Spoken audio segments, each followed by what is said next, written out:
નમસ્કાર મિત્રો, અમારા નવા વિડીયોમાં આપ સૌનું હાર્દિક સ્વાગત છે. મિત્રો, આજે આપણે વાત કરીશું આશાબેન એક નાના શહેરની પ્રાથમિક શાળામાં ધોરણ 5ની શિક્ષિકા હતા. તેમની એક ટેવ હતી. તેઓ ભણાવવાનું શરૂ કરતા પહેલા હંમેશા આઈ લવ યુ ઓલ બોલતા. પણ તે જાણતા હતા કે તે સાસુ નથી બોલી રહ્યા. તે ક્લાસના બધા છોકરાઓને એટલો પ્રેમ નથી કરતા. ક્લાસમાં એક એવો છોકરો પણ હતો જેને આશાબેનને જોવો પણ ન ગમતો. તેનું નામ હતું રાજુ. રાજુ બરાબરને મેલી સ્થિતિમાં શાળાએ આવજા કરતો. તેના વાળ ખરાબ હોય, બૂટની દોરી ખુલેલી હોય અને શર્ટના કોલર પર મેલના નિશાન હોય. ભણાવતી વખતે પણ તેનું ધ્યાન બીજે ક્યાંક રહેતું. આશાબેન તેને વઢે એટલે શોખીને તેમની સામે જોતો. તેના પરથી ચોખ્ખું લાગતું કે તે ક્લાસમાં શારીરિક રીતે હાજર હોવા છતાં પણ માનસિક રીતે તે ક્લાસમાં નથી. ધીમે ધીમે આશાબેનને રાજુ પ્રત્યે નફરત જેવું થવા લાગ્યું. ક્લાસમાં દાખલ થવાની સાથે જ તે આશાબેનના ધિક્કારનો નિશાન બનવા લાગતો. બધા જ ખરાબ અને કુટેવવાળા ઉદાહરણ રાજુને સંબોધીને જ કરાવવામાં આવતા અને બીજા છોકરાઓ ખિલખિલાટ તેની ઠેકડી ઉડાડતા. તેમને રાજુને અપમાનિત કરીને સંતોષ થતો. જો કે રાજુએ ક્યારેય પણ કોઈ વાતનો કોઈ જવાબ નહોતો આપ્યો. આશાબેનને તે એક બેજાન પથ્થરની જેવો લાગતો, જેની અંદર મહેસૂસ નામકી કોઈ વસ્તુ હતી જ નહીં. બધી જ દાંટ અને વ્યંગ અને સજાનો જવાબમાં તે પોતાની ભાવનાભેર નજરથી આશાબેનને જોતો અને પોતાની નજર નીચી કરી નાખતો. આશાબેનને હવે તેના પ્રત્યે બહુ જ ઘીન થવા લાગી હતી. પહેલું સેમેસ્ટર પૂરું થયું અને રિપોર્ટ બનાવવાનો સમય આવ્યો. તો આશાબેને રાજુના પ્રગતિ રિપોર્ટમાં આ બધા વીક પોઈન્ટ જ લખ્યા. પ્રગતિ રિપોર્ટ મમ્મી પપ્પાને દેખાડતા પહેલા પ્રિન્સિપાલ પાસે જ હતો. પ્રિન્સિપાલે જ્યારે રાજુનો પ્રગતિ રિપોર્ટ જોયો તો આશાબેનને બોલાવ્યા. આશાબેન, પ્રગતિ રિપોર્ટમાં કંઈક તો પ્રગતિ લખવી હતી. તમે જે પણ લખ્યું છે તેનાથી રાજુના પપ્પા નારાજ થઈ જશે. હું માફી માંગુ છું. પણ રાજુ સાવ અસ્થિત અને ઠોઠ વિદ્યાર્થી છે.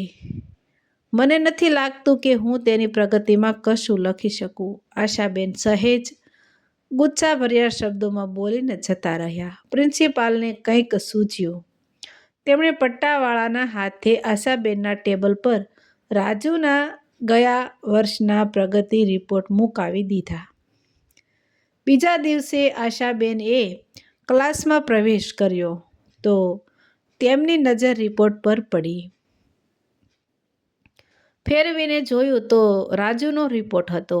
પાછળના વર્ષમાં પણ આવું જ કર્યું હશે તેવું મનોમન વિચારી લીધું અને ક્લાસ 3નો રિપોર્ટ જોયો.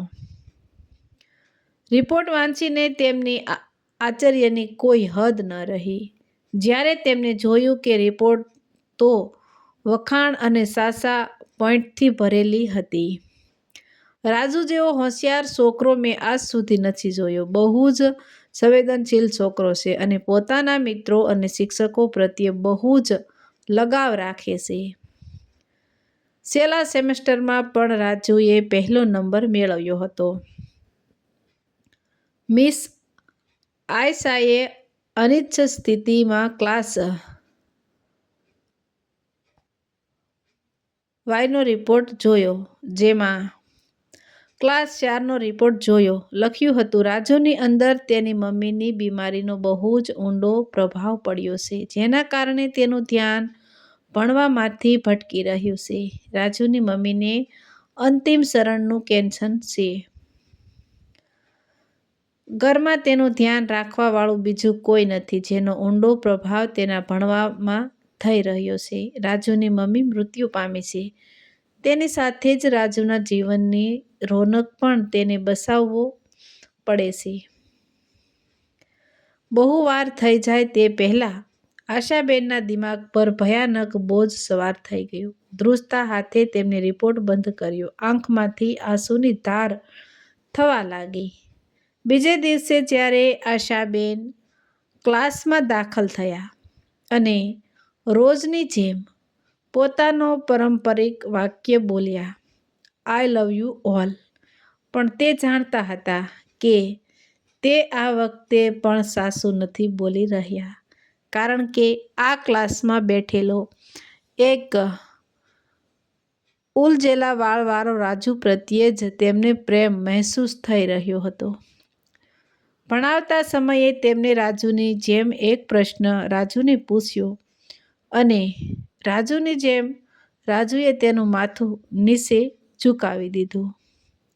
જ્યારે થોડા સમય સુધી આશાબેન તરફથી કોઈ દાંટ, ફટકાર અને સ્વાધ્યાયી તરફથી હાસ્યનો અવાજ તેના કાનમાં ન આવતા તેને અચંબા સાથે માથું ઊંચું કરીને તેમની સામે જોયું. કોઈ કારણથી તેમના ચહેરા પર આજે ગુસ્સો ન હતો, હતું તો ફક્ત લાગણીભર્યું સ્મિત. તેમણે રાજુને પોતાની પાસે બોલાવ્યો અને પ્રશ્નનો જવાબ જણાવીને તેને પણ બોલવાનો આગ્રહ કર્યો.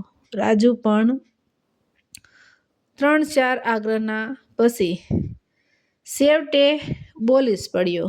તેના જવાબ આપવાની સાથે જ આશાબેન ખુશ થઈને તાળીઓ પાડી અને સાથોસાથ બધા પાસેથી પણ પડાવી.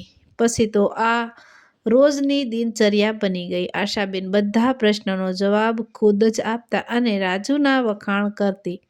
બધા જ સારા ઉદાહરણ રાજુને સંબોધીને જ કહેતા. ધીમે ધીમે રાજુ સન્નાટાની કબર ચીરીને બહાર આવતો રહ્યો. હવે આશાબેનને પ્રશ્નની સાથે જવાબ દેવાની જરૂર નહોતી પડતી. તે રોજ વગર અચકાએ જવાબ આપીને બધાને પ્રભાવિત કરતો અને નવા નવા પ્રશ્ન પૂછીને બધાને હેરાનીમાં પણ મૂકી દેતો. તેના વાળ હવે થોડા દરજે સુધરેલા લાગતા, કપડાં પણ થોડા સારા અને સાફ લાગતા. તેને કદાચ તે પોતે જ ધોવા લાગ્યો હતો. જોતજોતામાં વર્ષ પૂરું થઈ ગયું અને રાજુ બીજા નંબરે પાસ થયો. વિદાય સમારોહમાં બધા છોકરાઓ આશાબેન માટે સુંદર ગિફ્ટ લાવ્યા હતા અને આશાબેનના ટેબલ પર ગિફ્ટનો ઢગલો થઈ ગયો. આ બધા સરસ રીતે પેક કરેલા ગિફ્ટમાંથી એક જૂના છાપામાં અવ્યવસ્થિત રીતે પેક કરેલું ગિફ્ટ પણ પડેલું હતું. બધા છોકરાઓ તે ગિફ્ટ જોઈને હસવા લાગ્યા. કોઈને જણાવવામાં વાર ન લાગી કે આ ગિફ્ટ રાજુ લાવ્યો હશે. તે આશાબેને ગિફ્ટના ઢગલામાંથી તેને હળવેકથી બહાર કાઢ્યું. જેને ખોલીને જોયું તો મહિલાઓ વાપરે તે અડધી વપરાયેલી અત્તરની શીશી અને એક હાથમાં પહેરાવવાનું મોટું કાંડું હતું, જેના મોટા ભાગમાં મોતી ખરી ગયેલા હતા. આશાબેને ચૂપચાપ તે અત્તરને પોતાના પર સાટ્યું અને હાથમાં કડું પહેરી લીધું. છોકરાઓ આ જોઈને હેરાન થઈ ગયા. ખુદ રાજુ પણ. છેવટે રાજુથી રહેવાયું નહીં અને તે આશાબેન પાસે આવીને ઊભો રહી ગયો. થોડા સમય પછી તેને અટકતા અટકતા આશાબેનને જણાવ્યું કે આજે તમારી પાસેથી મારી મમ્મી જેવી ખુશ્બુ આવે છે. સમયને જતાં ક્યાં વાર લાગે છે? દિવસ, અઠવાડિયું, મહિનાઓ વર્ષમાં બદલાતા ક્યાં વાર લાગે છે?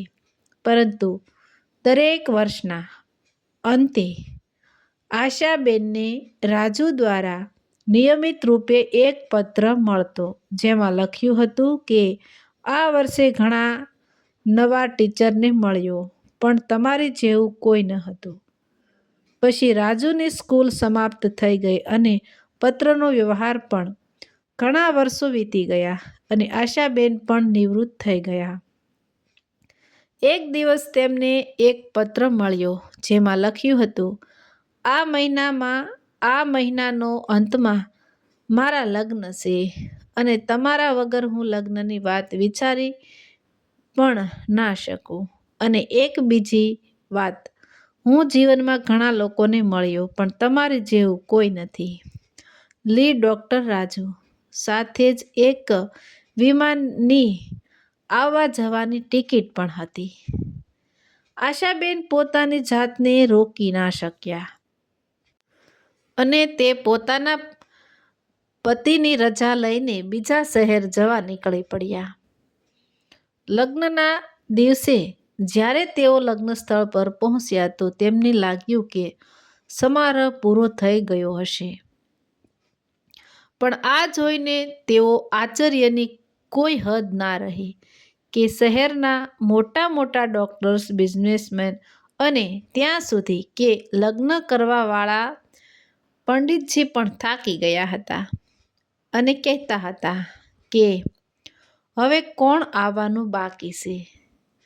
પણ રાજુ સમારોહમાં લગ્ન મંડપની બદલે ગેટની બાજુ નજર રાખીને તેમની રાહ જોતો હતો.